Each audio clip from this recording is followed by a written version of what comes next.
राहुल, प्रिया और राजन कॉलेज में पक्के दोस्त थे। वो तीनों एक डॉक्यूमेंट्री मूवी बनाने के बारे में सोच रहे थे। वो वर्ल्ड के टॉप डायरेक्टर बनना चाहते थे। रात के 10 बज रहे थे। वो तीनों इस वक्त शिमला में घूमने आए हुए थे और होटल के कमरे में इसी बात को लेकर डिस्कस कर रहे थे। समझ में नहीं आता यार कि आखिर हम किस कॉन्सेप्ट पर डॉक्यूमेंट्री मूवीज बनाएं। अरे यार, बहुत सारे कॉन्सेप्ट हैं, किसी भी कॉन्सेप्ट को सेलेक्ट कर लेते हैं। हमें तो बस एक अच्छी सी डॉक्यूमेंट्री मूवी बनानी है और अपने काम को खत्म करना है। तुम दोनों पागल हो गए हो। हम किसी भी बेकार कॉन्सेप्ट पर डॉक्यूमेंट्री मूवीज नहीं बना सकते, क्योंकि हमें अपनी ये डॉक्यूमेंट्री मूवीज इंटरनेशनल प्रीमियर में दिखानी है। मुझे अपना मजाक बिल्कुल नहीं उड़वाना। तो तुम कहना क्या चाहती हो? हमें किसी ऐसे कॉन्सेप्ट पर मूवी बनानी चाहिए जो आज तक किसी ने नहीं बनाई हो, कोई रियल कॉन्सेप्ट। मेरे दिमाग में एक आइडिया है दोस्तों, पर पता नहीं वो आइडिया तुम लोगों को पसंद आएगा या नहीं। अब ये तो सुनने के बाद ही पता लगेगा कि हमें पसंद आएगा कि नहीं आएगा। क्यों ना हम लोग रियल घोस्ट पर एक डॉक्यूमेंट्री मूवी बनाएं। राहुल की बात सुनकर राजन और प्रिया कुछ देर तक बड़ी गंभीर मुद्रा में राहुल के चेहरे की ओर देखते रहे। अचानक वो दोनों राहुल का मजाक उड़ाते हुए हंसने लगे। तू पागल हो गया है क्या राहुल? घोस्ट, आत्मा, ये सब फिल्मों में अच्छी लगती हैं यार। तो मैं भी फिल्म बनाने की ही बात कर रहा हूँ। अरे बेवकूफ, ये सिर्फ मनगढ़ंत बातें हैं। हम सब जानते हैं कि फिल्मों में मेकअप करके घोस्ट बनाया जाता है और हमें डराया जाता है। और अब तो VFX का भी इस्तेमाल होने लगा है। ये टेक्निक जब से आई है तब से ये घोस्ट एकदम रियल लगते हैं। यही तो मैं तुम दोनों को समझाना चाहता हूँ। सोचो, अगर हमारे कैमरे में कोई रियल घोस्ट रिकॉर्ड हो जाए तो हम दोनों की किस्मत रातों रात पलट सकती है। और यहाँ से कुछ दूर एक कब्रिस्तान है। कहते हैं कि उस कब्रिस्तान में सिर्फ और सिर्फ लावारिस लाशें ही दफनाई जाती हैं। उस कब्रिस्तान के बारे में ये बात प्रसिद्ध है कि वहाँ एक डायन रहती है और कहते हैं कि जो भी उस डायन को अपनी आंखों से देख लेता है वो उसे जिंदा नहीं छोड़ती। दोस्तों, मुझे नहीं पता कि इस बात में कितनी सच्चाई है, पर मेरा दिल कहता है कि वहाँ पर कुछ तो है। वो सब उस कब्रिस्तान पर जाने के लिए राजी हो गए। वो तीनों दोस्त होटल के रूम से बाहर निकल आए। बाहर सर्दी बहुत ज्यादा थी। हाड़ कंपा देने वाली ठंडी शीतलहर चल रही थी। हल्की हल्की बर्फबारी भी हो रही थी। वो तीनों एक कार के अंदर बैठ गए। राहुल ने ड्राइविंग सीट संभाल ली और उसने अपनी कार की दिशा उस कब्रिस्तान की ओर कर ली। कुछ ही देर में वो उस कब्रिस्तान में खड़े थे। पता नहीं क्यों उस कब्रिस्तान के भयावता भरे सन्नाटे को देखकर प्रिया के शरीर के रोंगटे खड़े होने लगे। भयंकर सर्दी में उसके माथे पर पसीने की बूंदें टपकने लगी, मगर उसने इस डर को बड़ी सुंदरता से छिपा लिया। राहुल ने तुरंत वीडियो कैमरा निकाल लिया। राहुल अंधेरे में रिकॉर्डिंग करते ही कब्रिस्तान की गेट से होते हुए अंदर चला गया और उसके पीछे पीछे राजन और प्रिया कब्रिस्तान के अंदर चले गए, जहां घना अंधेरा था। मगर तीनों ने उस कब्रिस्तान के अंदर कदम रखा ही था कि तभी राहुल और राजन के कानों में प्रिया के दिल दहला देने वाली चीख टकराई। प्रिया, क्या हुआ तुम्हें? तुम चीखी क्यों? जल्दी से टॉर्च निकाल राजन। राजन ने तुरंत अपनी टॉर्च निकालकर जला दी, मगर उसने देखा कि प्रिया उसके सामने खड़ी हुई उन दोनों को सवालिया नजरों से देख रही थी। तुम चीखी क्यों? मैं तो बिल्कुल नहीं चीखी, बल्कि मैं तो खुद हैरान हूँ कि मुझे मेरी चीख क्यों नहीं सुनाई दी। मुझे लगता है कि यहाँ कुछ तो गड़बड़ है। एक तो हमें यहाँ पर खुद लेकर आया और ऊपर से अब बोल रहा है कि कुछ गड़बड़ है। तू सिर्फ रिकॉर्डिंग कर। अपने दोस्तों के कहने पर राहुल कब्रिस्तान के अंधेरे में शूट करने लगा। कुछ देर बाद राहुल ने अपने दोस्तों से कहा, ठीक है दोस्तों, चलते हैं। अब तो कंप्यूटर में देख कर ही पता चलेगा कि कैमरे में क्या रिकॉर्ड हुआ है। तीनों अपनी कार में बैठ गए। राहुल के चेहरे पर थकान झलक रही थी। क्या हुआ राहुल, तेरे चेहरे पर थकान कैसी?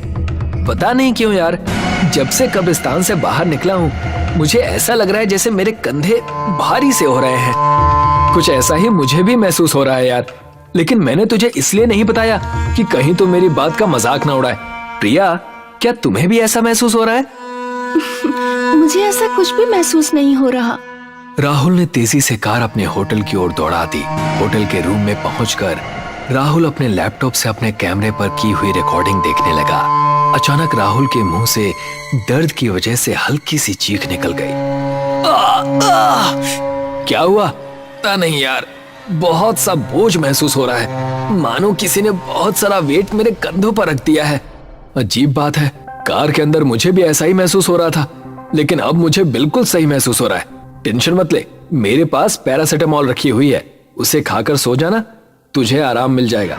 लेकिन सबसे पहले रिकॉर्डिंग को देख लेना चाहिए। होटल रूम में आते ही प्रिया बाथरूम में चली गई। राहुल और राजन ने लैपटॉप की स्क्रीन पर नजरें गड़ा ली। तभी उन दोनों को लैपटॉप में कुछ ऐसा दिखा कि उन दोनों के गले से डर के कारण एक जोरदार चीख निकल गई।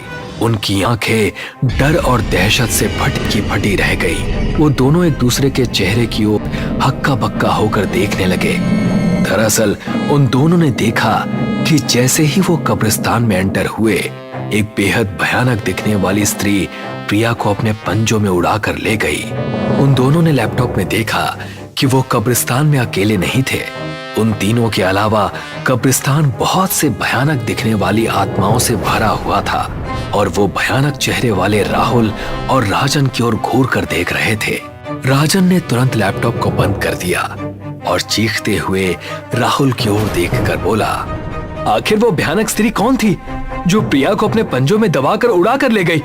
सवाल ये नहीं है कि वो प्रिया को उड़ा कर ले गई, सवाल ये है कि फिर हमारे साथ जो प्रिया आई है वो कौन है? तभी राजन शीशे की तरफ इशारा करते हुए बुरी तरह से चीखा। राहुल ने जैसे ही खुद को शीशे में देखा तो उसके भी गले से एक जोरदार चीख निकल गई। तेरे दोनों कंधों पर कोई बैठा हुआ है राहुल। राहुल के दोनों कंधों पर भयानक दिखने वाली स्त्रियां बैठी हुई थी जो सिर्फ शीशे में ही दिखाई दे रही थी। हमें यहाँ से भागना होगा मेरे दोस्त। तभी प्रिया बाथरूम से निकलकर बाहर आ गई। अचानक राहुल के कंधे पर बोझ खत्म हो गया, मगर प्रिया का चेहरा बेहद भयानक हो चुका था। उसकी आंखों की पुतलियां बिल्कुल सफेद थी, लेकिन देखते ही देखते प्रिया एक भयानक डायन में परिवर्तित हो गई। उस डायन का शरीर लचीला था। तभी वो डायन बहुत तेजी से राहुल के ऊपर झपटी और एक ही झटके में राहुल के गर्दन में अपने दांत गड़ा दिए और उसका खून पी गई। उस डायन ने राजन को तो कुछ समझने का मौका ही नहीं दिया और उसने राजन के साथ भी वही किया जो राहुल के साथ किया था। दरअसल प्रिया को तो कब्रिस्तान में डायन उसी वक्त उड़ाकर ले गई थी। प्रिया की लाश तो कब्रिस्तान में ही पड़ी हुई थी। कुछ ही सेकंड में वो डायन हवा में गायब हो गई। अगले दिन पुलिस को होटल में राहुल और राजन की लाश मिली। पुलिस इंस्पेक्टर करण अपने हवलदार से बोला, इन दोनों की लाशों की हालत देखकर लगता है जैसे कि इन दोनों को किसी जंगली जानवर ने मारा है, मगर इस 5 स्टार होटल में जंगली जानवर कैसे आ सकता है? इन्हें किसी जंगली जानवर ने नहीं मारा साहब, ये जरूर उस कब्रिस्तान में वीडियो शूट करने के लिए गए होंगे। कुछ देर पहले मुझे सूचना मिली है कि उस कब्रिस्तान में प्रिया नाम की लड़की की लाश पाई गई है। उसके शरीर को भी चीर फाड़ कर रख दिया है। वो इन दोनों के साथ शिमला आई थी। सारा शिमला जानता है साहब कि वहाँ एक डायन का राज है। तुम ये बात दावे से कैसे कह सकते हो? देख नहीं रहे साहब, सामने कैमरा रखा है, लैपटॉप बंद पड़ा है। जरूर ये दोनों कैमरे में उसी डायन को रिकॉर्ड करके ले आए होंगे। अगर ऐसी बात है तो फिर मैं वो वीडियो रिकॉर्डिंग जरूर देखूंगा। ऐसी गलती मत करना साहब, नहीं तो आज की रात तुम्हारी भी आखिरी रात होगी, क्योंकि वहाँ कुछ तो है। हवलदार की बात सुनकर ना जाने क्यों इंस्पेक्टर करण के डर से रोंगटे खड़े हो गए और फिर कुछ दिन बाद पुलिस ने फाइल क्लोज कर दी।